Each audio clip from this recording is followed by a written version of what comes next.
Masih bersama saya Adini dan kembali kami sampaikan berita Padang hari ini.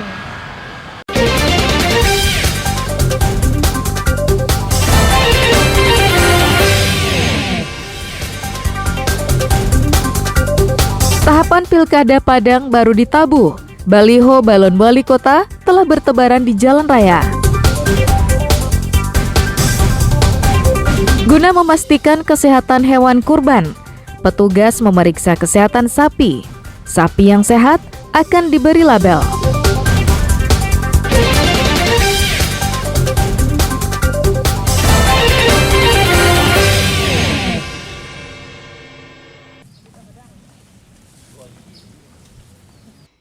Guna memastikan kesehatan hewan kurban, petugas kesehatan hewan Padang Pariaman memeriksa kesehatan sapi di kandang-kandang penggemukan milik peternak. Sapi yang dinyatakan sehat dan cukup umur akan diberi label oleh petugas secara gratis.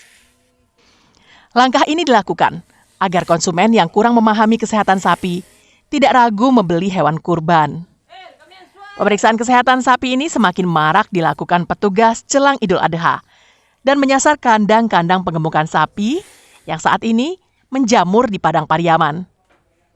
Hari ini adalah kegiatan yang kedua di mana kita lakukan pemeriksaan kesehatan hewan di penampungan ternak, di mana tujuannya kita memberikan jaminan keamanan hewan yang akan dikonsumsi oleh masyarakat.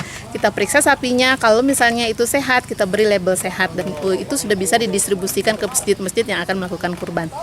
Saat ini, usaha penggemukan sapi banyak digemari masyarakat, apalagi menjelang Hari Raya Idul Adha. Sapi-sapi ini dibeli 3 bulan menjelang Idul Adha. Hewan ini dipelihara sambil menjaga kesehatannya agar layak untuk dijual kembali.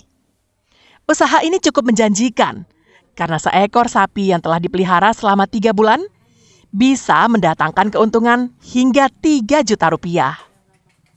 Jika pada hari biasa, peternak hanya memelihara 2 atau 3 ekor sapi saja, namun jumlahnya membengkak hingga puluhan, bahkan ratusan ekor menjelang Lebaran Haji.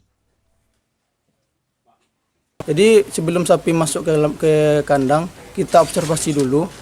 Setelah masuk dalam kandang, kita kasih vitamin seperti obat cacing, vitamin yang bisa untuk penambahan nafsu makannya, kita cek kesehatannya. Habis itu kita minta bantu sama rekanan yang dari Dinas Kesehatan untuk memeriksa kelayakan sapi kita. Jelang Idul Adha ini, warga diharapkan untuk tetap berhati-hati saat membeli hewan kurban, agar tidak merugikan peserta kurban. Jika ada keraguan, tidak ada salahnya untuk berkonsultasi dengan petugas kesehatan hewan.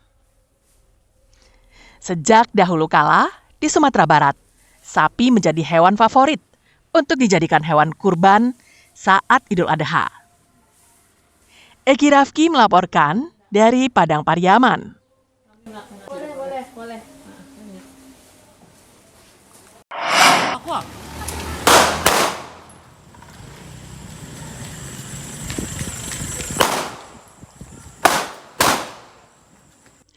Dalam sebuah aksi penggerebekan yang dilakukan tim Phantom Satres Narkoba Polres Payakumbuh di Kecamatan Akabiluru, polisi berhasil menangkap 2 tersangka dan menyita 2 paket kecil sabu-sabu.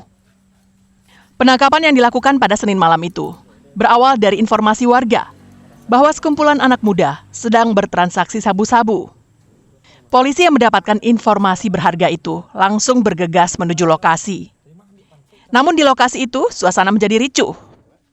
Polisi berkali-kali melakukan tembakan peringatan karena sekelompok pemuda yang mengetahui kedatangan polisi langsung kabur dan berlarian ke berbagai penjuru.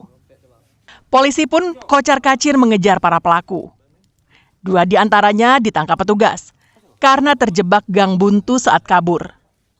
Dari penggeledahan terhadap tersangka Aziz dan Bucing, polisi menyita 1 paket sabu-sabu yang disimpan di saku celana serta 1 paket lainnya yang dibuang di lokasi penangkapan. Selain 2 paket sabu-sabu siap edar, petugas juga melakukan penggeledahan di rumah tersangka Aziz dan menemukan 2 paket sabu-sabu ukuran sedang yang disimpan dalam sepatu. Penangkapan sempat terjadi kejar-kejaran, akhirnya kedua tersangka kita amankan. Kemudian kita lakukan penggeledahan. Dari tangan tersangka kita amankan, bisa kita sita 2 paket narkotika yang dalam bungkus plastik bening untuk diedarkan. Kemudian terhadap pelaku kita lakukan pendalaman, integrasi, dilakukan pengembangan ke rumah salah seorang pelaku. Di sini berhasil diamankan 3 paket narkotika yang juga dibungkus dalam plastik bening dengan berat kurang lebih 5,14 gram. Hingga kini kedua tersangka Aziz dan Rafael alias Bucing masih diperiksa secara intensif di Mapores Payakumbuh. Petugas ingin mengetahui peredaran sabu-sabu yang dilakoninya. Ikhlasul Ihsan melaporkan dari Payakumbuh.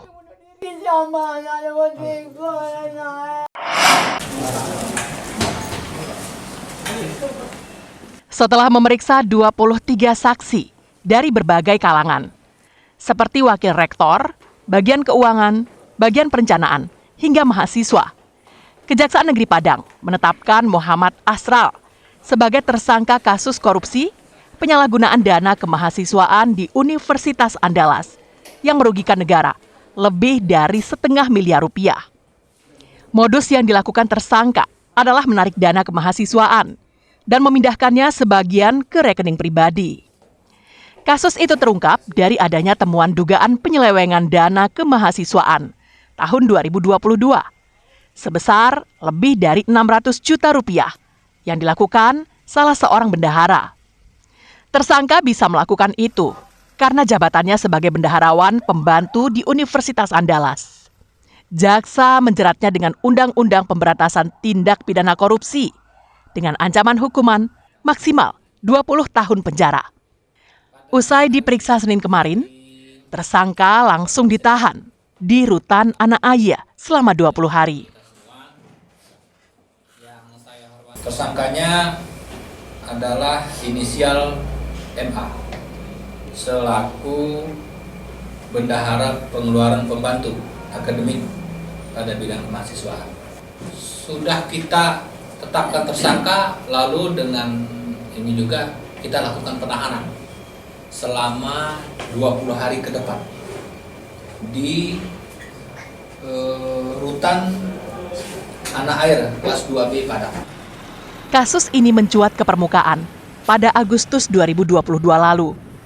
Setelah penelusuran yang dilakukan Satuan Pengawas Internal Universitas Andalas menemukan adanya dana kemahasiswaan yang gagal dibayarkan kepada pihak yang berhak menerima.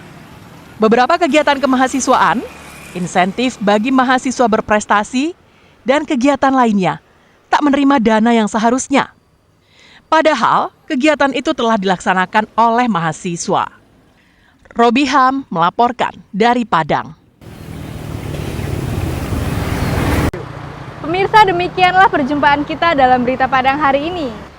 Saya Adini dan tim redaksi yang bertugas pamit undur diri. Selamat beraktivitas dan sampai jumpa.